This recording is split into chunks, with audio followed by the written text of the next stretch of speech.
किसी भी बिज़नेस को लेके जो सबसे बड़ी परेशानी है ना, वो मार्केटिंग है कि हम अपनी प्रोडक्ट को सेल कैसे करें, मार्केट में कैसे जाएं।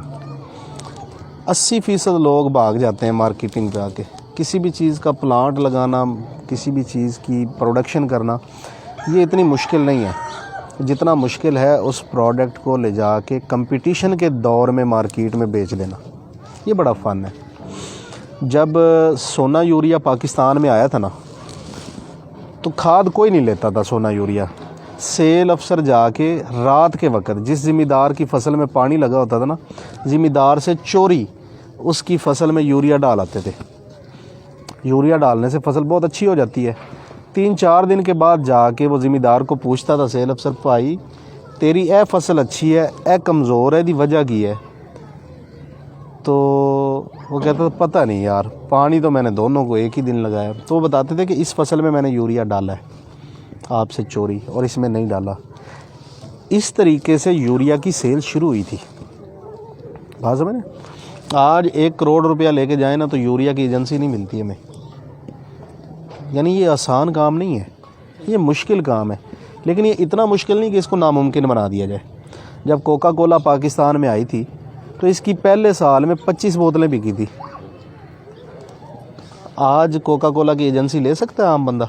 नहीं ले सकता, मुश्किल है, लेकिन नामुमकिन नहीं है। ऐसे ही है। चेरी ब्लॉसम का नाम तो सुना होगा आपने?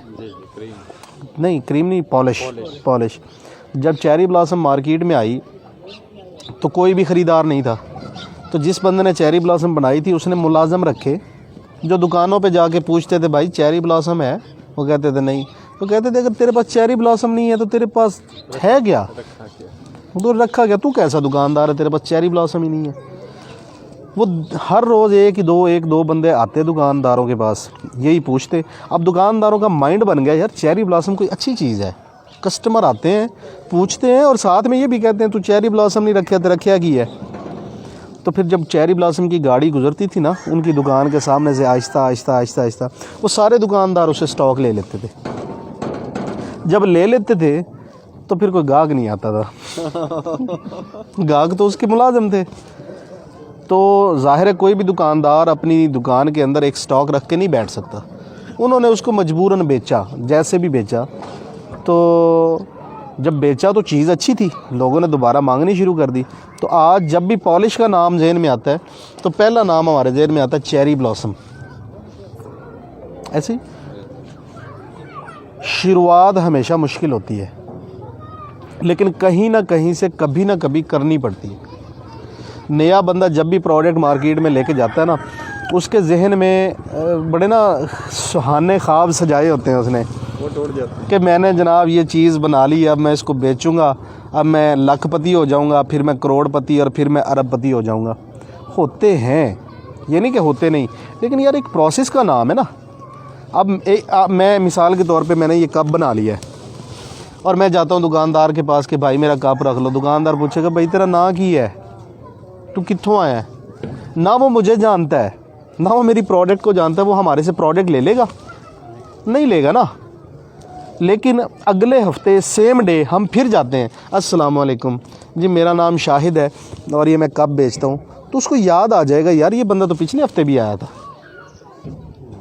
बात समझ नहीं मेरी? पहले वो हमें जानता ही नहीं था,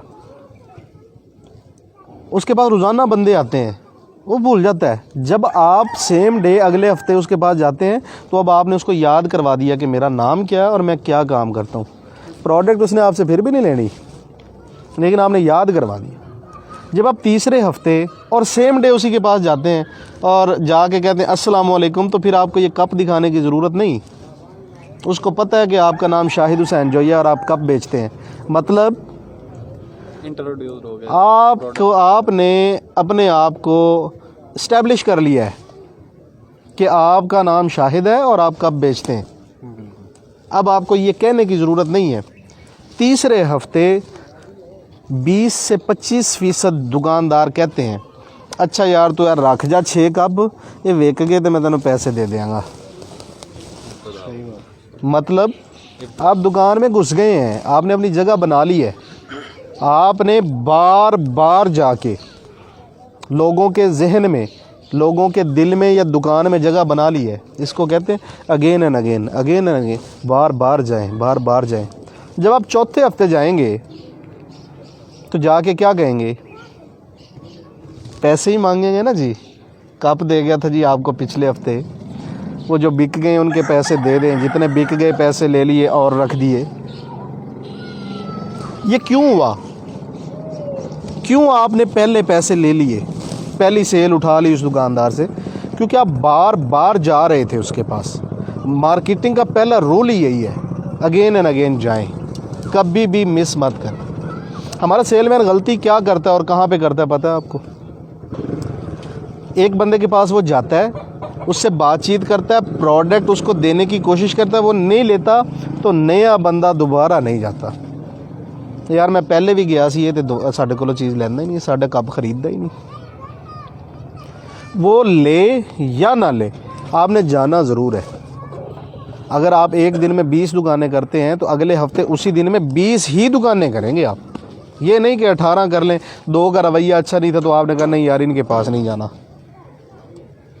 फिर होता क्या है, दुकानदार के पास आप ये चीज़ रख देते हैं। अब दुकान तो बहुत बड़ी है और दुकानदार 2 से 3 घंटों में थक जाता है। कितनी देर खड़ा रह सकता है दुकानदार या सेल्समैन? फिर वो एक जगह पे या खड़ा होता है या बैठता है। जब वो बैठ जाता है तो फिर उसकी कोशिश होती है और आदत भी होती है कि जो चीज़ें नज़दीक पड़ी है वही बेच दे। कप बेचना है ना, मेरा कप ये है तो किसी और का कप ये है, ये दूर रखा हुआ है, ये नज़दीक रखा हुआ है। जब कप लेने के लिए कोई आ गया ना गाहक, तो उन्हें कहना यार है बड़ा अच्छा है ले जा। क्यों?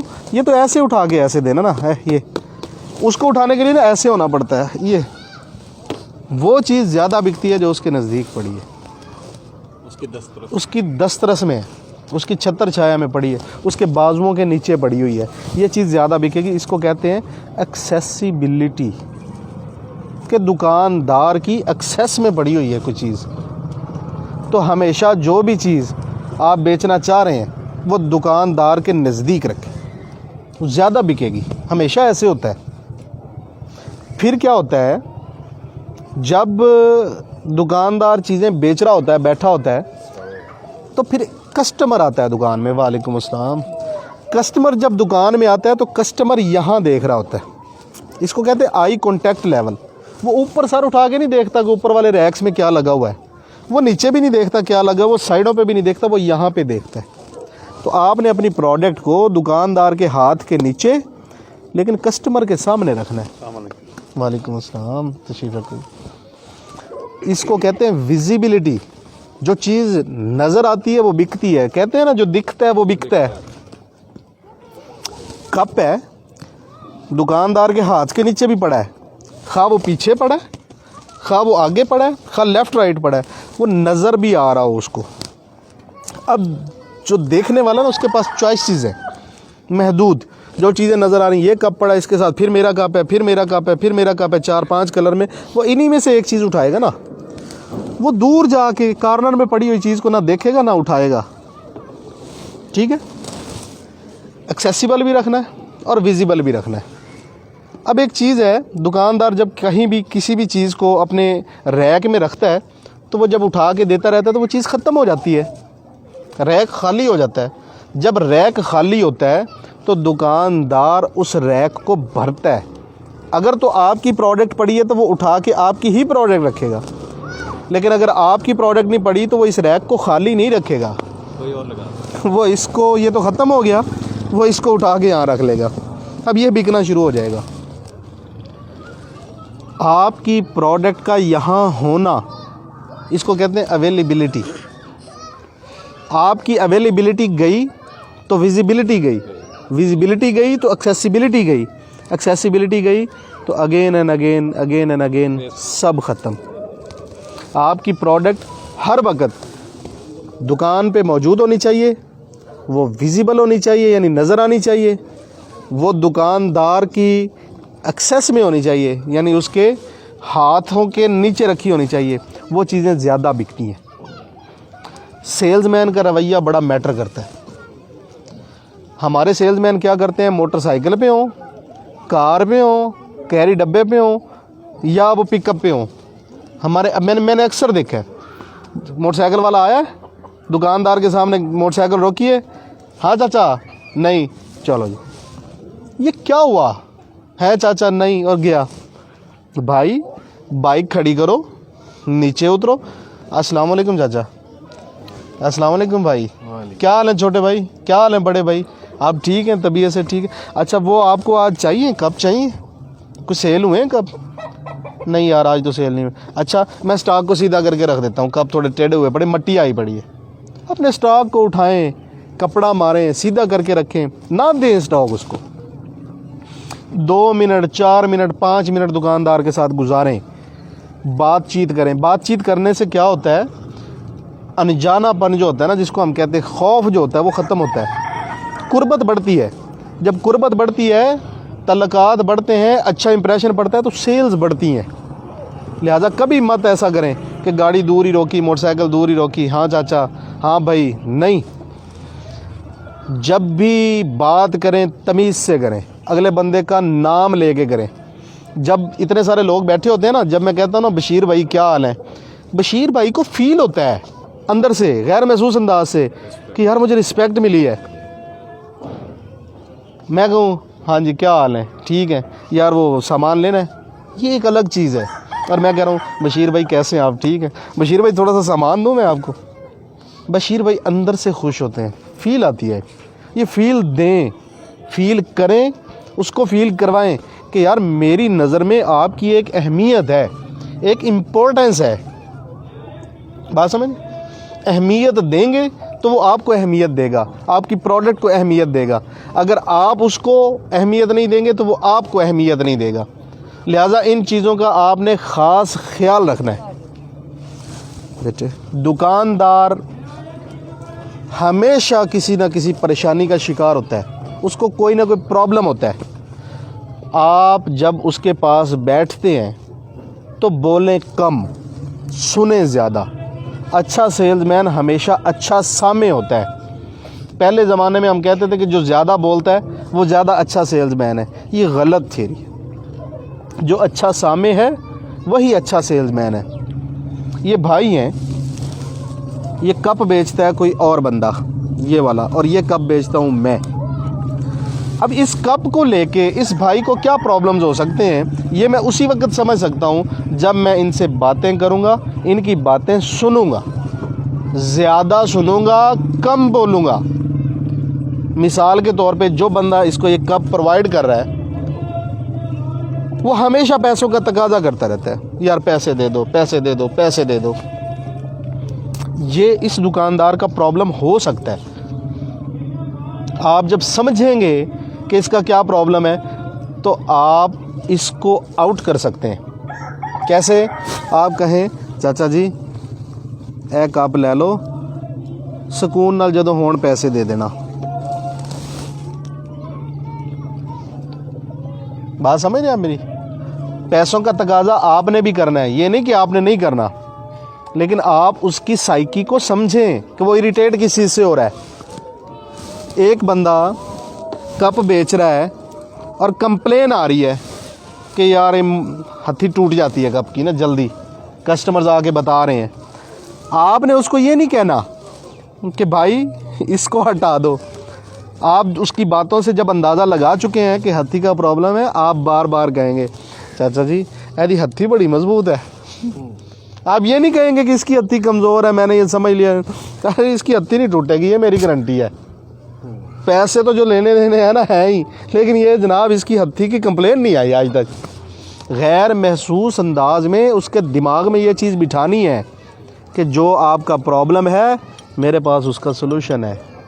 आप चीज़ नहीं बेचेंगे, आप अपनी प्रोडक्ट के ज़रिए उस बंदे के प्रॉब्लम का सलूशन बेचेंगे। सलूशन बिका तो ये साहब आउट हैं और ये इन है। प्रॉब्लम कई हो सकते हैं, मैं एक एग्जांपल दे रहा हूँ एक चीज़ को लेके। आप जो भी चीज़ बेचते हैं या बेचना चाह रहे हैं, समझें प्रॉब्लम क्या है। रेट का प्रॉब्लम हो सकता है, बंदे के बिहेवियर का प्रॉब्लम हो सकता है, अवेलेबिलिटी का प्रॉब्लम हो सकता है, या जो है ना मार्केट में से कुछ और भी कंप्लेंट्स आ रही है, ABCD। समझें, तसल्ली से बातचीत करें, आप सबसे अच्छे सेल्समैन बन सकते हैं। ज़रूरी नहीं है कि आप अनाड़ी हैं तो आप सेल नहीं कर सकते। मेरी ये 5 या 6 बातें याद रख लें, मेहनत शुरू कर दें। 1 महीने में नई प्रोडक्ट लेके नए बंदे हो के आप मार्केट से पैसा उठाना शुरू कर देंगे। और कभी भी ये नहीं होता कि आप पूरी मार्केट को कैप्चर कर लें। हिस्सा बकदरे जुस्सा होता है। जितनी आपकी इन्वेस्टमेंट है उस हिसाब से मार्केट से शेयर उठा लेंगे। पूरी मार्केट नहीं उठा सकते आप, ये कभी नहीं होता। एक बड़ी सी परात के अंदर आप खाना रख दें, एक तरफ चूहे को बिठा दें और एक तरफ हाथी को बिठा दें, खाएं, कौन ज़्यादा खाएगा? हाथी ज़्यादा खाएगा, उसका जुस्सा ज़्यादा है, उसकी इन्वेस्टमेंट ज़्यादा है, उसने मार्केट में पैसा ज़्यादा डाला है, उसने रिसर्च और डेवलपमेंट ज़्यादा की है। चूहा कम खाएगा, जुस्से के मुताबिक खाएगा। हम अपना शेयर उठा सकते हैं। अगर एक करोड़ रुपए की मार्केट है एक कस्बे के अंदर, एक छोटे शहर के अंदर, तो वहाँ पे 10 बंदे काम करने वाले हैं, तो उन 10 बंदों में से हम 1 करोड़ रुपया में से अपना उतना ही हिस्सा उठाएंगे ना जितनी हमारी इन्वेस्टमेंट है या जितनी हमारी मेहनत है। ये तो नहीं हो सकता करोड़ का करोड़ हम ले लें। हम उस करोड़ में से 2 लाख, 4 लाख, 5 लाख, 10 लाख निकाल सकते हैं, और यही मार्केट का असूल है। इससे ज़्यादा हम नहीं उठा सकते। लिहाजा कभी भी दिल छोटा नहीं करना, फेड अप नहीं होना। अपनी प्रोडक्ट को समझें कि ये क्या है, इसके अंदर क्या स्ट्रेंथ है, क्या जान है, इसकी खूबियाँ क्या और इसकी खामियाँ क्या हैं, और उसके बाद मार्केट के इन 6 असूलों को लेकर जाएं। इंशाल्लाह 1 महीने के अंदर आप प्रोग्रेस देखेंगे। आप मार्केट से पैसा उठा रहे होंगे। मार्केट